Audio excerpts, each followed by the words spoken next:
Welcome back to Titles. I'm your host, Nino Brown. My co-host, Boomer, a.k.a.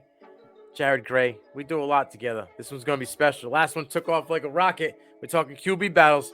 Boomer, how we doing? Man, I'm good. I'm really excited about this. Always being your co-host is a good time for me. This one's going to be a little spicy, I think. Switch a little roles. My man obviously rocking some Will Levis. I was rocking Baker the other day. These are our guys, but these quarterback battles are getting a little crazy.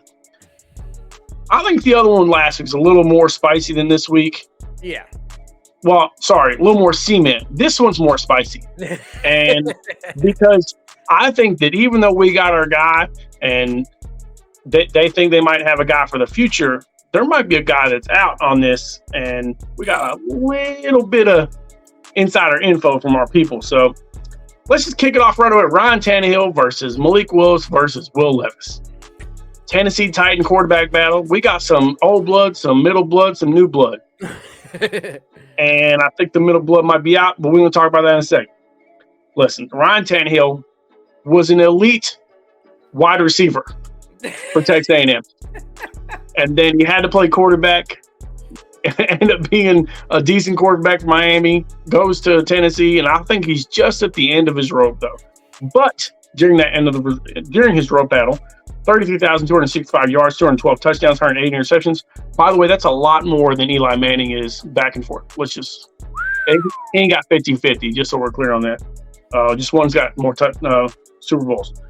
33 touchdowns, 7 interceptions in 2020. Everybody had a good year in 2020. 21 touchdowns, 14 interceptions in 21.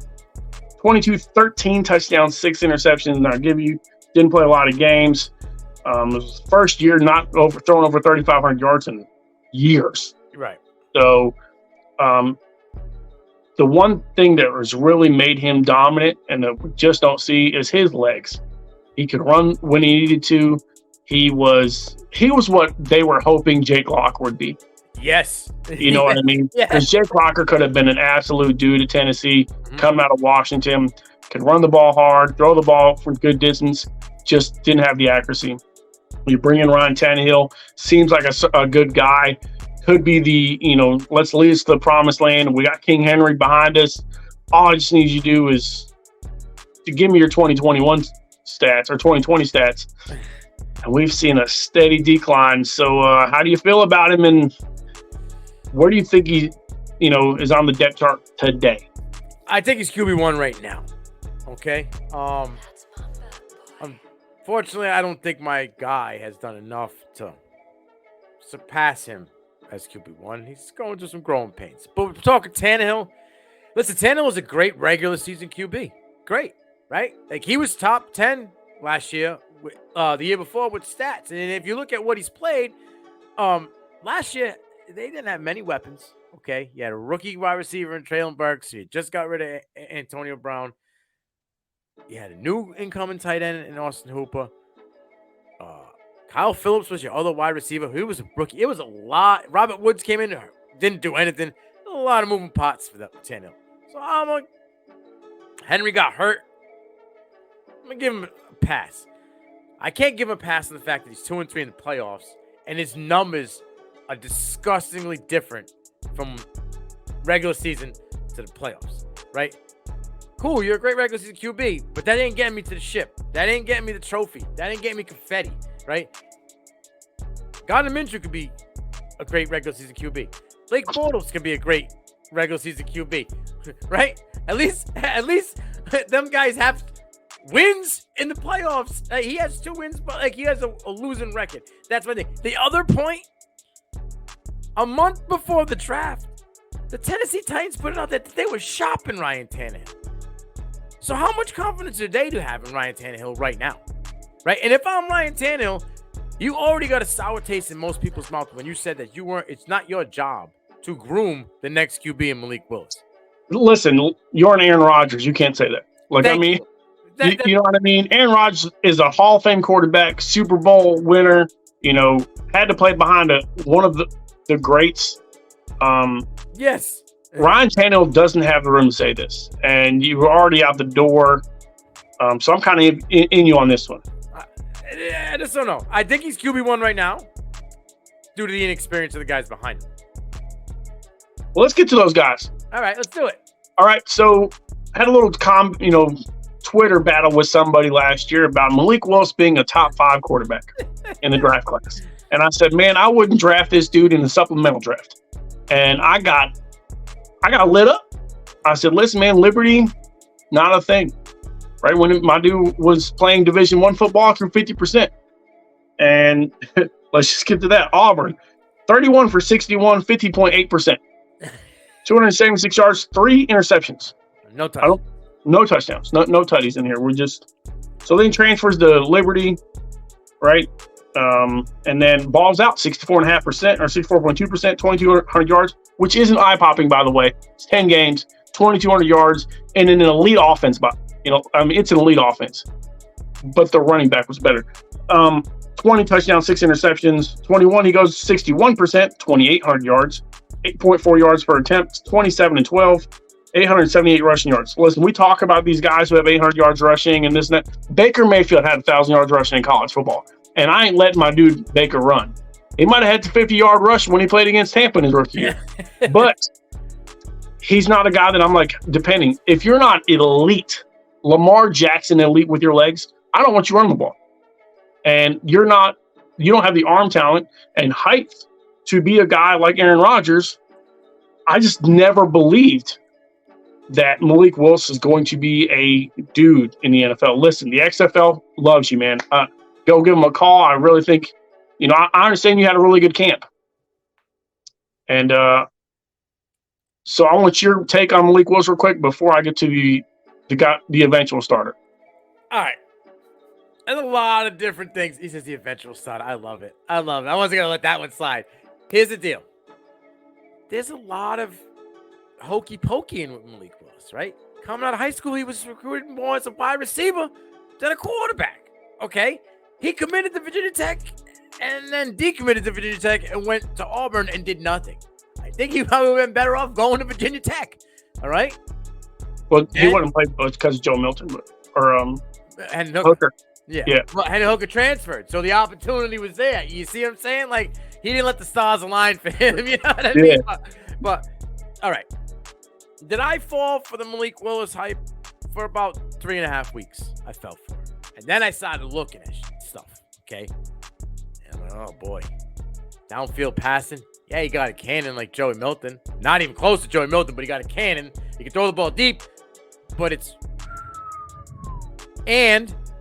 not very, accurate, okay?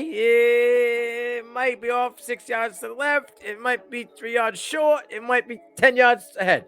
The inconsistency killed me. When you're running, and this was my problem with AR, okay?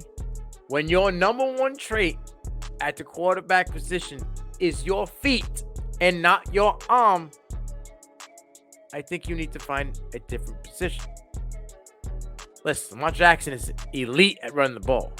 But Lamar Jackson can throw out, stop, plant his feet, and chuck a nugget on a rope downfield. I don't know that Malik Willis can do that. I haven't seen that. In the 2 games that he played last year for the Titans that he signed. Listen, all I needed to know about Malik Willis was when they had a playoff game on the line, the win. They started a kid who had never, ever, ever, ever, ever had any chance of doing anything in Josh Dobbs. Okay? You went and got a guy off Cleveland's practice squad to start your game. That spoke volumes to me about what Malik Willis. Now, granted, our people that we have in the background that do great work have said that Malik took huge step in camp. Okay? That's cool. But when I hear he took a huge step in camp on this hand, and then I hear on this hand that he's possibly the number 1 cut candidate for the team.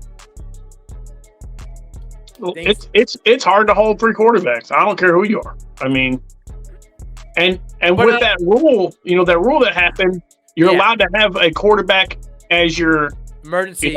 Yes. Because of what happened with Denver and he still San might be cut. And everybody, and he still might be cut. So that's where I have a red flag. Now, do I trust Tannehill? I don't know. And I've been saying this for quite some time. You guys might tell me I'm crazy. That's the good stuff that I got in the bag. But I think Tannehill is going to be a Miami Dolphin. I'm going to go home. Again? You trust Tua? I know he's been drinking that muscle milks, getting that neck strong. But why not get a cheap vet? Right at the mid-year, right? Because this Tennessee could keep a cheap vet. Tennessee's ain't trying to win. You think they're trying to win this year? I don't think they're trying to win. I think they know they got more pieces to fill than just the quarterback position. They got two guys that can battle it out if Tannehill's gone. And at the deadline, if they got 2 wins, why not move them? Right? So I don't know if Willis will stay or not. But I think Willis could be a backup on teams. If Josh Dobbs can be a backup on teams, Malik Willis could be a backup. Hey, Josh Dobbs was a dude. In college. Yeah. Malik Willis wasn't even a dude in college. He was a dude for 2 years. He was a dude, bro. Close to 1,000-yard rushing. Yeah, Liberty. All right, but he put Liberty in the top 25. When was the last time Liberty was in the top 25? I would argue their coach did that. He has to throw the ball, right? Listen, you could say the coach did it, but what happens? The QB's got to eat it when they're bad, so you got to give it to them when they're good. It's just the way it works. When I hear dude in college, right, I hear, especially if you're a Division III guy or division. Listen, Chris Winkie, dude in college, 90, right? We're gonna Carson Wentz, Division, won national titles, was a dude in college. Right, same division. Talk about. I can pull all kinds of guys. Jimmy Garoppolo, Tony Romo, all those guys. Division III. Those were dudes in college, right? In the same type of fighting, right? We got fighting Delaware. Guys got dudes, but Liberty. I'm sorry, man. 2,000 yards in 50. In that many games. I'm not impressed. Wait. It's not. This ain't 2,000 yards against the SEC. No, you're right. It's Conference USA. I'm cool. I understand that, right? Is it Conference? Yeah, it's Conference USA, correct? Barely. No, I don't think it is Conference USA. No, they're freaking nobody. Independent, right? They independent? Hold on. I mean, I gotta make sure before we can continue. But what I want to say to you, real quick, right, is if a guy throws for 3,100 yards, right?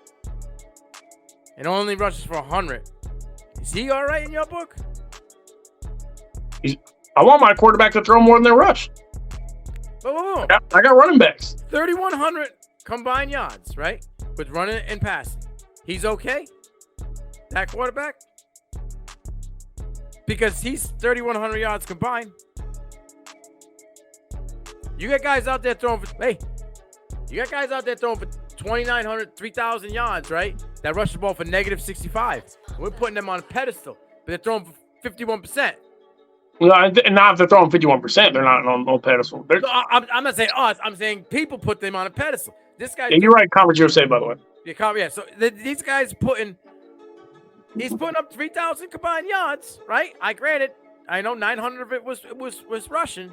But he's putting up 3,000 yards. Now, listen, I'm not back. Well, they were independent. You're right about that. They were independent. They're moving to Conference USA now. Yeah. So, Malik Willis, I think, is in the most scrutiny of all.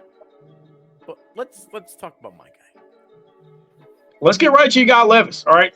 I mean, we'll say that he got beat out by Sean Clifford at Penn State. I feel we can say Joe Burrow got beat out, right? Not a thing, right? It's more a preference of a player, right? So my issue with that is I just think it was player coach preference for Sean Clifford, because Sean Clifford doesn't have the arm talent, doesn't have the legs, doesn't have the prototypical player to beat Will Levis in the SEC. I truly believe that 100%. I will stay on and plant that flag even with you, even though he hasn't been my guy. But 23 for 353, 66%, 2,000 yards, 8 yards per attempt, 24 touchdowns, 13 interceptions, 376 rushing yards, 9 touchdowns, right? With Liam Cohen as the offensive coordinator. Massive. I'm loving those stats, by the way. The 9 touchdowns to me, right? With Rich, your guts, 11 games, 185, 283, 65.4, 24 yards, 8.5 yards per attempt, 19 touchdowns, 10 interceptions. The difference is his arm's bigger. I trust him more than I trust Malik with his legs, to be honest with you, because I don't feel like he's going to run like this. I think he's going to tuck, beat Josh Allen-esque, and use his body when he needs it, and get down when he needs it. Right? Learn to slide a little better, homie. I'm just with you on that one, but I think I know where you're going to go with this, but I'm just going to let you have your guy. All right.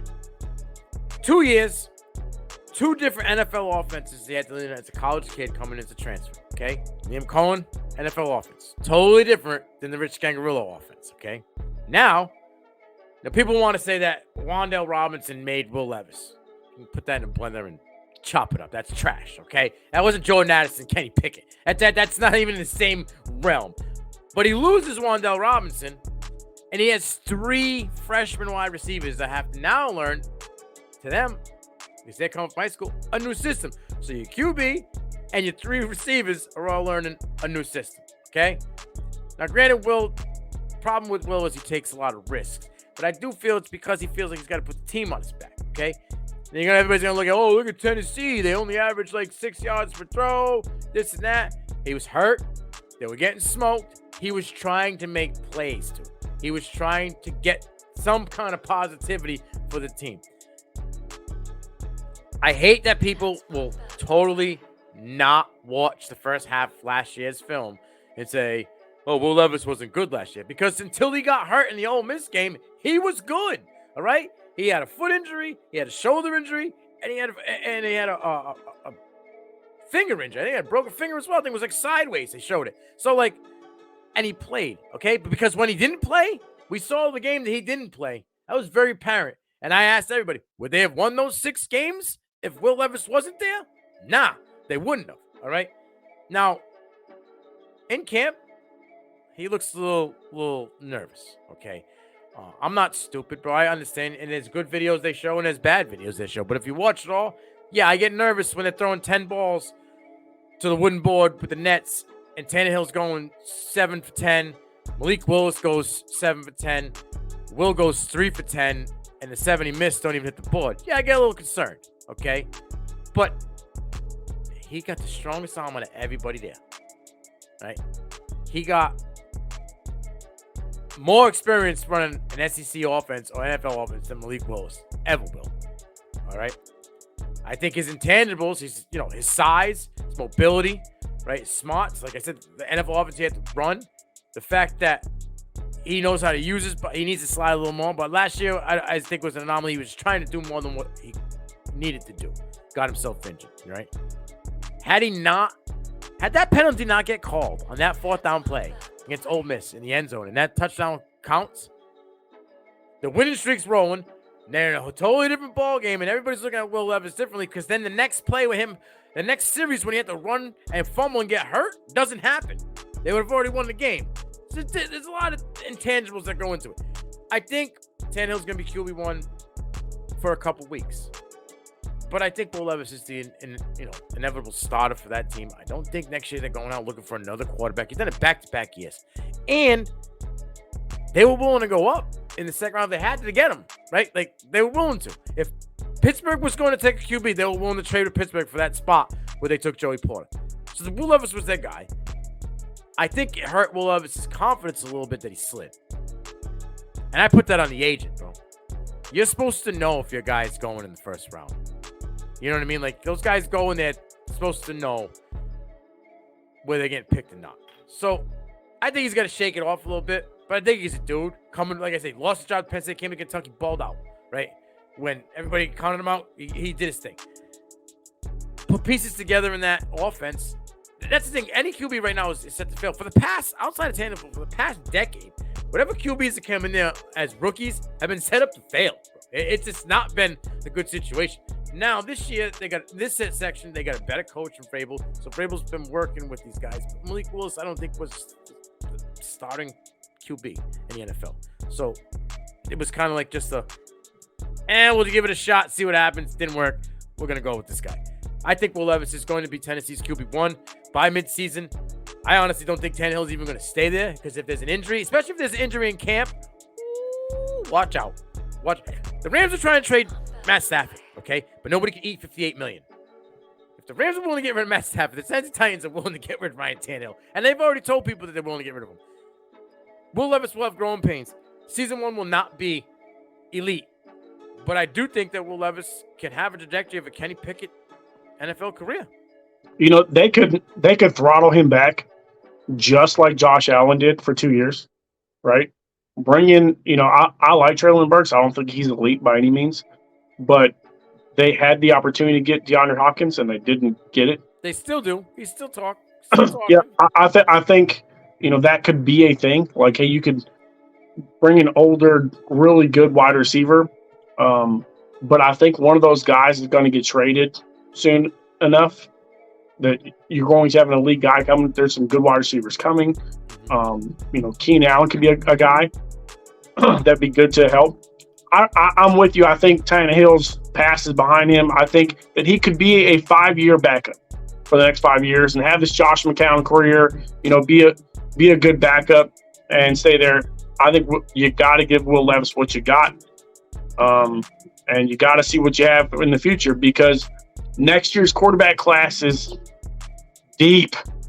It's deep. So, you know, I don't think that there's 30, to be honest, I don't think there's legit 20 elite NFL quarterbacks right now. No. So that means 12 teams don't have a good quarterback on the roster. Right. And Will Levis you got to find out. You got to find out early. It's a show me now type of thing. And I would love to see it earlier than later. I agree. My thing is deep class next year. But I know none of them been first round picks for Tennessee, but what does it say for the franchise if you're going third consecutive year after a QB, right? Like, and not giving either one of these QBs the full shot. I blame your coach, 100%. Yeah. Malik only had 2 starts last year, right? And if you don't go with Will Levis as you started this year, look at Indy. They already said they know that they got to start Anthony Richardson because not start him, but they know the only way he's going to get better is if he plays. I understand that. I'm cool with that. And yeah, you're going to have growing pains, but you got to play. And you can't keep doing this year after year after year, right? And you've watched this movie. For 3 straight years, you watch this movie. It's great. It's an hour and 45-minute long movie. And an hour and a half, it's so exciting. But that ending, you've seen the ending. And we could have a really cool story, though. I mean, remember Aaron Rodgers dropped, and he never should have. Will Levis needs to put that on his shoulder. Like, listen, man, I could be this guy. You know, that's the chip of shoulder that he needs. Yes, I'm glad for him, to be honest with you, because you could be that dude that has a great comeback career from being dropped out of the first round that people told you were going to go number 1. So. Yeah, I'm with it. I think, like I said, I'm a Will Levis guy. I'm not stupid. I don't think he's going to come out saddles blazing week 1. I do think he is QB for the Tennessee Titans for at least the next 3 years. I'm with you. This has been a good one. It's been a fun one. Might not have been as spicy as Baker because we don't know what we're going to get in Tampa, but we also don't know what we're going to get in Tennessee. So this has been good. Boomer, as always, bro. Take us away. Until next week, let's go.